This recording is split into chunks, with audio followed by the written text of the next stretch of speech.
Обычный конкурс швей прошел в зале Дворца спорта «50 лет Победы». Мастерицы из 9 районов республики в течение 3 дней шили обмундирование для якутских бойцов, участвующих в специальной военной операции. Каждый стежок, сделанный с теплом и верой в победу, превратил одежду в настоящий символ поддержки и защиты. В этом году, в общем-то, есть немножко изменения. К сожалению, сейчас наши парни очень многие возвращаются без рук, без ног. Ага. Вот для них мы именно инклюзивную одежду в этом конкурсе будем шить. Это значит, в прошлом году, если 10 комплектов именно обычной одежды, формы было, в этот раз у нас будет обычная вот такая форма, будет 6 комплектов, и 2 комплекта именно инклюзивной одежды будет. Юбилейный 5-й конкурс швей стежок за стежком, метр за метром собрал в этом году более 100 мастериц. 10 команд, каждая из которых состояла из 10 профессионалов. Соревновались в мастерстве шитья, делая конкурс по-настоящему серьезным испытаниям. Я по профессии закройщица. Но это вот профессионально я давно занимаюсь. Сколько уже? 30 с лишним лет. А сегодня я буду кроить для команды. Ну, конечно, человек волнуется, ответственно надо. Это же надо очень быстро раскроить, чтобы команда успела шить вовремя. Когда я работаю, я отвлекаюсь, а именно в работе все внимание. Этот конкурс не просто соревнование, а марафон добра и поддержки. Мастерицы вкладывают душу в каждое изделие, веря, что оно станет оберегом для бойцов, придаст им сил и чувство защищенности. Среди участниц много тех, кто не первый год шьет для воинов. Например, Нина Бандерова, учитель технологий с 40-летним стажем, учит детей шитью и крою. Участием в конкурсе она чтит память своих учеников, погибших при выполнении боевых задач в зоне СВО. Ну, я мастер почти 40-летним стажем. Я учитель технологий, мастер портной. Когда я была маленькой, бабушка мне часто рассказывала о том, как они во время войны шили одежду, вязали одежду, сдавали сталинский паёк. Но я тогда даже не думала, что мне тоже придется шить одежду нашим солдатам. Дарим организаторов этого конкурса. Ага. Ну и очень надеемся, что этот конкурс будет последний, что последующие будут добрые. Ждем мира, ждем наших мальчиков, наших мужчин с войны. Живыми, здоровыми, ждем с победой. Оценивание работ на конкурсе проходило в 2 этапа. Сначала конкурсантки оценивали работы друг друга. Каждый комплект, созданный мастерицами, это не просто одежда, а символ любви, заботы и веры в победу. Частичка домашнего тепла, которая согреет бойцов даже в самых сложных условиях. Поэтому, как признавались участницы, главный приоритет для них – это качество. Мы работаем на качество. У нас есть свои закройщицы, мастера и технологи. И по лекалам мы шьем именно те изделия, которые входят в комплекте Эрхогун. Это комплект Эрхогун, вы сами видите, вот военизирован. Там входит костюм ХБ, дождевики, футболки, нательная рубашка, тактическая рубашка. Ну, наименований очень много, 12 наименований, и предметов там 20 входит. В этом году организаторы конкурса расширили свою миссию, предусмотрев экипировку не только для бойцов на передовой, но и для тех, кто вернулся домой. Особое внимание уделено символике и смысловой нагрузке одежды.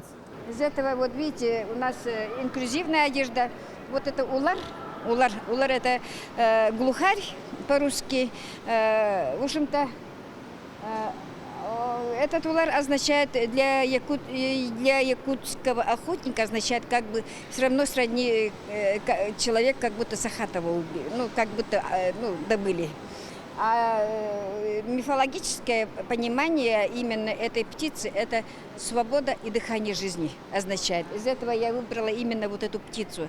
Птица мирная, спокойная, именно чтобы в мирное время наши парни вернулись. По итогам конкурса команда из села Мукучу Кобяйского района подтвердила свой высокий профессионализм, став абсолютным победителем конкурса и завоевав главный приз от министра по делам гражданской обороны и обеспечению безопасности жизнедеятельности населения республики Дмитрия Лепчикова. Это уже вторая победа команды подряд. В прошлом году они также получили гран-при. За 3 года мастерицы шили более 2000 изделий, вложив свой труд и заботу в поддержку бойцов. Удовлетворение, то, что наша работа оценили, все хорошо. Это не в том, что кто больше сделает, а именно на качество работают, чтобы было качественные изделия, чтобы они носились подольше для наших ребят. Соревнования прошли очень хорошо, и мы нормально, мы в этом году шили, и очень благодарна нашим девчатам, которые приехали со мной на конкурс и поддержали. Поддержать мастериц приехали не только коллеги, но и участники специальной военной операции, для которых эта помощь особенно важна. Они подчеркивают важность конкурса и вклад каждого участника в общее дело поддержки военнослужащих. Такая солидарность вдохновляет и придает сил всем, кто ждет возвращения своих близких. А в целом, вот как доброволец, который принимал участие в зоне специальной военной операции, скажу, что бойцы ждут гуманитарную помощь. И всегда флисовые куртки, штаны, военная форма никогда не бывает лишней. Никогда не бывает лишней, и она очень нужна там. И чтобы поддержать своих землячек, которые шьют, пришел, их поддержал, посмотрел. И для меня такая помощь, тоже как и Якутия с тобой там шьют, да, и другие мастерские. Надо показать всем жителям, что для нас они важны. Для нас они очень нужны.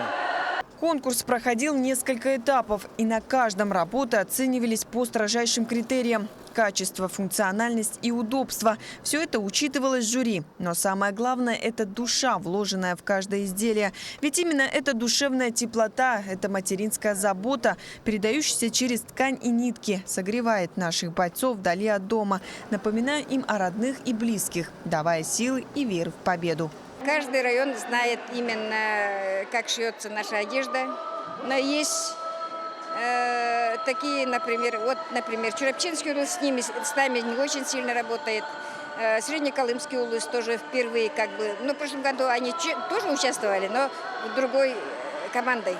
Второе место заняли швеи из Чурапчинского района, а 3-е место досталось команде «Надежный тыл» Кобяйского района. Победители и призеры были награждены швейными машинками, которые станут отличным подспорьем в их дальнейшей работе. По словам организаторов, за конкурс было изготовлено около 1000 единиц одежды для бойцов. Конкурс способствует расширению сети филиалов добровольческих швейных цехов. На данный момент их насчитывается более 10 по республике. Напомним, целью конкурса является поднятие патриотического духа населения и содействие в поддержке участников СВО, стимулирование добровольческого движения швей.